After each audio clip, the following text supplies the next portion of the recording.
There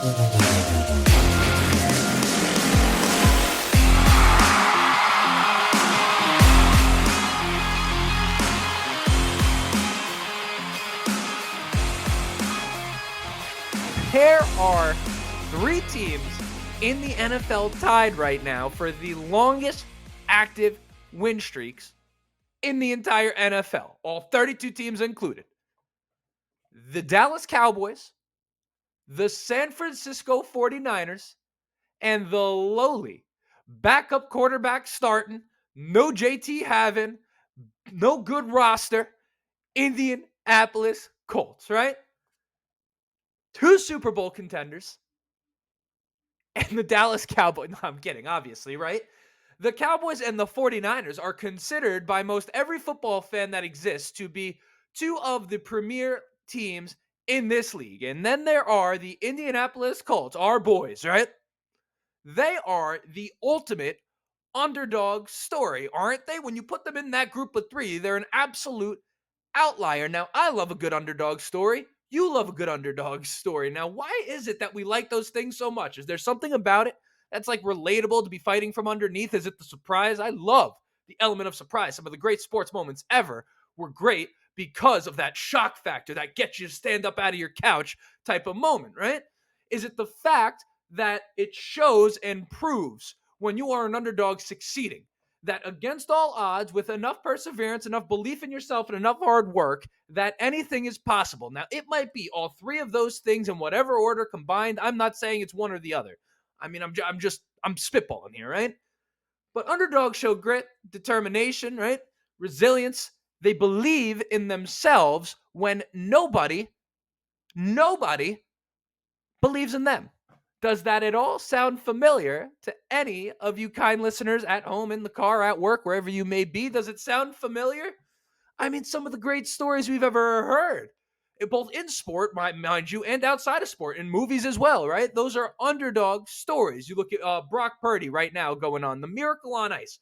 There is nobody, and I mean nobody in the entire country, like 400 million people. No one's ever watched a hockey game before. The Miracle on Ice hockey game, one of the great sports moments of all time. Rocky Balboa, kind of sport, kind of movie, but Sylvester Stallone, that stud, was always the underdog going into those fights. That's why they were enjoyable. David versus Goliath, right?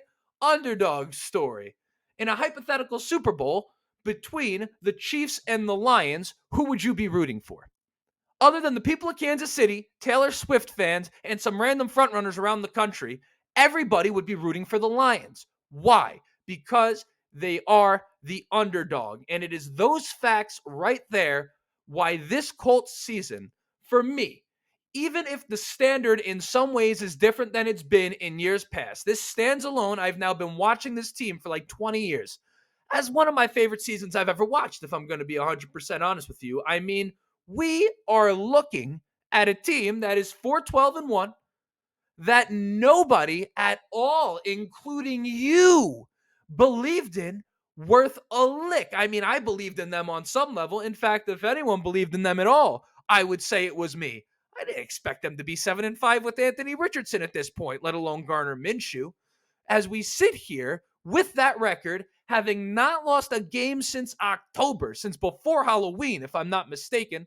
I say that because Halloween is on the 31st. If it's not before Halloween, I guess it was an unlucky guess, right? We are sitting at the 7th seed, and everyone is still talking about CJ Stroud and the Texans, who are currently behind us in this playoff race. People just completely overlooking the Indianapolis Colts. Do not let people tell you that it's because the Colts are lucky that they're in this position right now, or because they're really just not a good team and it's some sort of fluke. Because for starters, what in the hell has been lucky about the Indianapolis Colts at all, right? They have gotten to this position the hard way.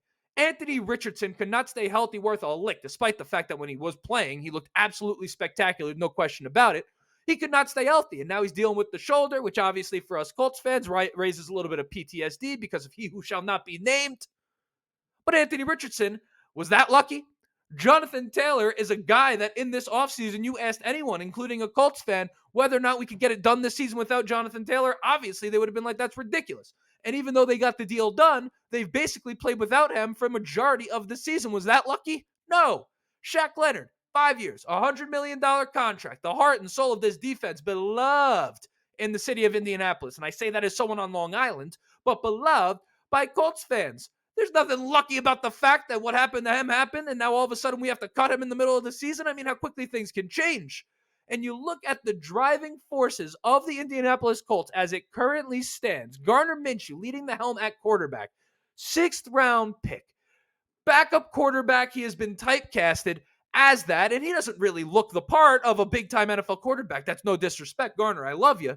But I mean, he doesn't look like big, strong quarterback out there in the pads. I think you would even admit that.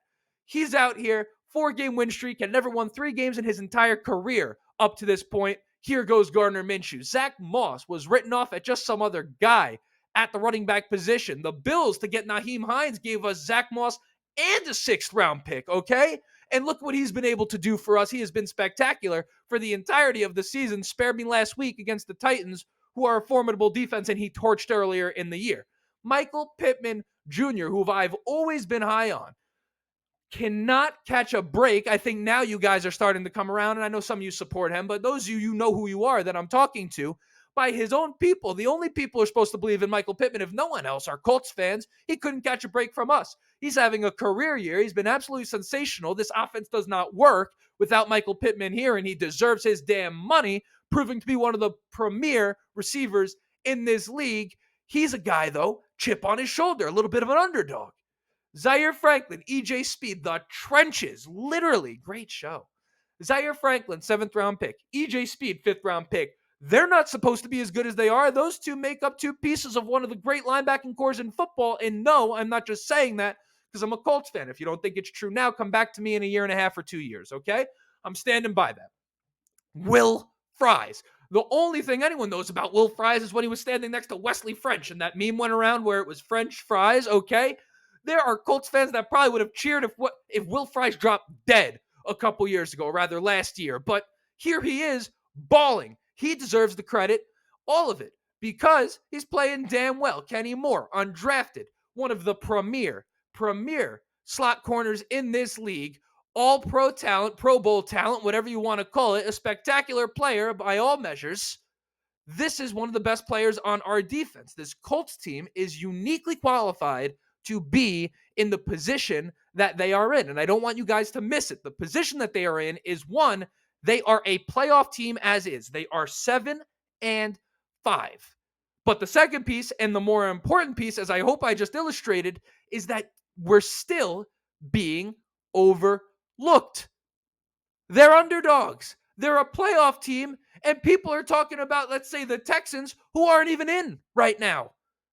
The players on this team understand what it's like to be in that situation, and they've proven that they could persevere in those moments. And I think it's part of the reason that we're seeing what we're seeing out of this Colts team, and I don't think it's going to stop. And I'm actually going to today give you 3 reasons why you should believe that the Colts are going to continue having the success that they are having right now. I could not be any more excited about it. But, of course, you know what it is. I have to introduce myself. My name is Justin. This right here is the Ride on the Bench Colts Cast. As always, if you are enjoying this episode, please shoot it a like. It's going to help me get out to as many Colts fans as humanly possible. We are trying to get to 2,000 subscribers as well. We just passed up 1,800. There's, hold on. Let me get in position here. All right. Pause. There's half the people that listen to this channel do not subscribe to it. If one of those people is you, maybe today is the day you subscribe, and I would like you to do that. But if not, of course, just enjoy the video, right? Because we are here talking about a very, very special season for these Indianapolis Colts. And that's whether a hater wants to believe it or not. So I want to start with reason number 1, that the Colts are going to continue this success, and it's because they are strong in the trenches. Chris Ballard has gotten a lot of flack as the GM. I know that it's not like 90% of people hate him. At this point, it's probably a 50-50 split. Maybe we're moving towards the 60-70 in favor of them. I don't know. I mean, it depends on the season, right? But he believes that the team should be built on the offensive line and on the defensive line. He believes that that is how you become a winning football team, that it is won in the battle up front. And not for anything, with the way this team is built right now and why they're performing the way they're performing and how they're performing, is in part due to that. He's looking pretty smart for that analysis. Now, Tony Sparano Jr. deserves a ton of credit. This was a unit last year that was incredibly disappointing. Now, continuity on the offensive line is a very, very important thing. I mean, that goes for anything in life, right? I mean, are you going to be better your first time working with someone as like a partner, as a team, or does that team develop over time, right? It's not just the Colts as a whole. The offensive line is kind of a mini team in of itself. That's kind of how the position groups work. They were better towards the second half of last year, but in its entirety, that was an incredible letdown for the Indianapolis Colts offensive line. They have bounced back to the tune of being one of the top 5 offensive lines in the league. Tony Sparano gets credit for that from me.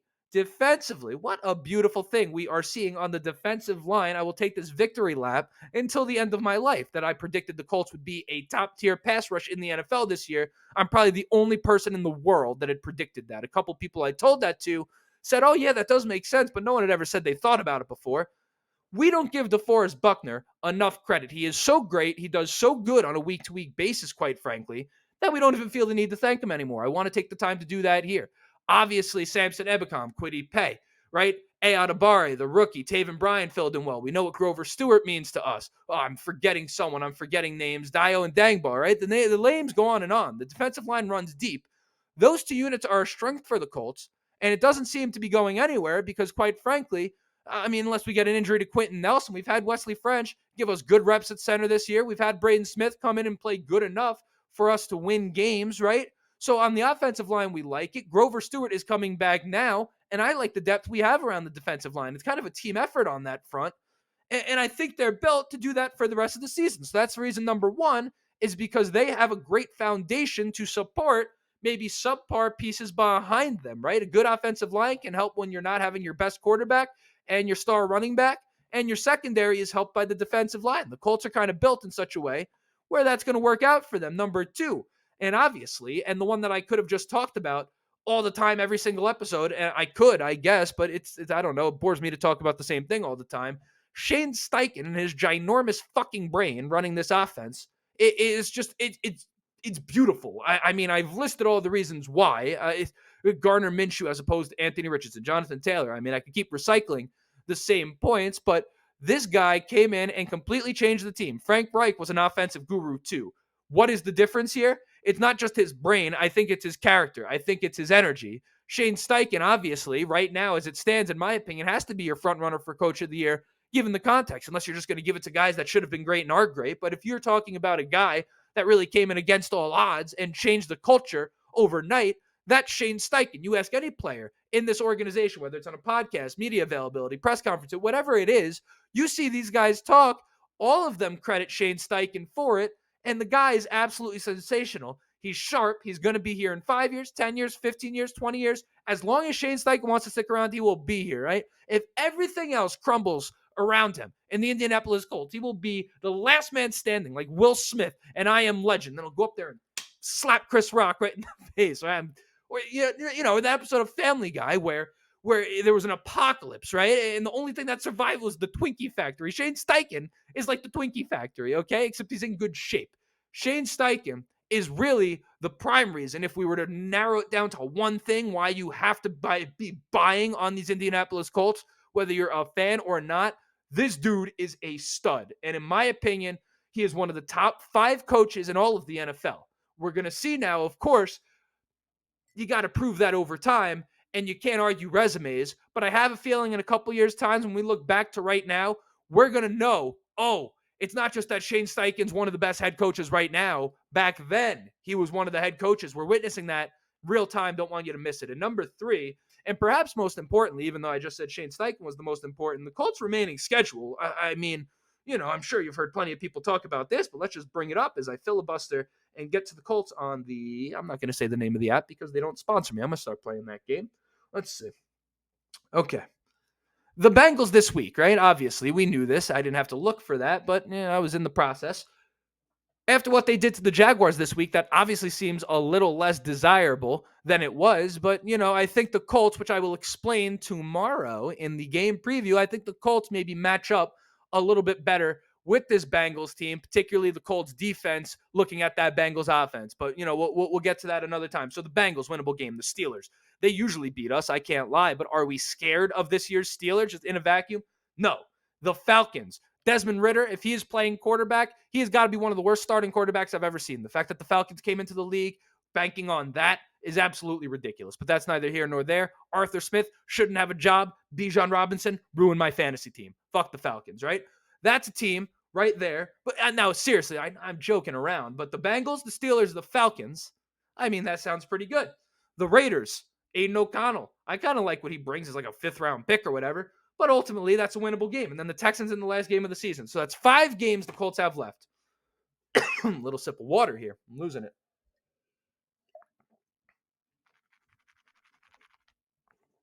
How much do you hear that? But yeah, 5 games, right? 5 of them. Can they win all 5? Can they win all 5 of those? Yeah. Will they win all 5? I mean, that's a bit of a bold prediction. But can they win 3? Can they win 4? Are we looking at a 10-plus win Indianapolis Colts team this year? I mean, that would be remarkable. That would be absolutely remarkable. And with the way they're playing right now, I think it is realistic. And if the Colts keep winning games with the position that they're in, it's not going to go against them. It's going to go for them. If the Colts come out of this stretch here with 3, 4, 5 wins, they're going to be in the playoffs. Most likely. Very likely. And not for anything. That's the ultimate underdog story. Now, there's going to be people, particularly within the division, that are going to try. They're just going to keep kicking the can down the Jaguars fans. They're going to keep kicking the can down the road for when the Colts, because obviously everyone's season ends with a loss except one person, right? I mean, I guess technically if you don't make the playoffs and you win your last regular season game just for fucking shits and gigs, whatever. Point being, unless you win the Super Bowl, everyone's a loser at the end of the year. So they're going to try to discredit us all the way down to the wire. They're going to keep moving the goalposts. Do not let them take it away from us. Do not let it take it away from our boys. Do not let us take it away from Shane Steichen. Can't take it away from what the Colts are doing right now. In my opinion, my biased opinion, the best story in all of football is our beloved Colts. And I just wanted to voice it to you guys. So, yeah, I mean, that's the entire episode. Game preview tomorrow. And I'll see you then. But until next time, or until then, my name is Justin. This right here was the Ride in the Bench Colts cast. And as always, go Colts.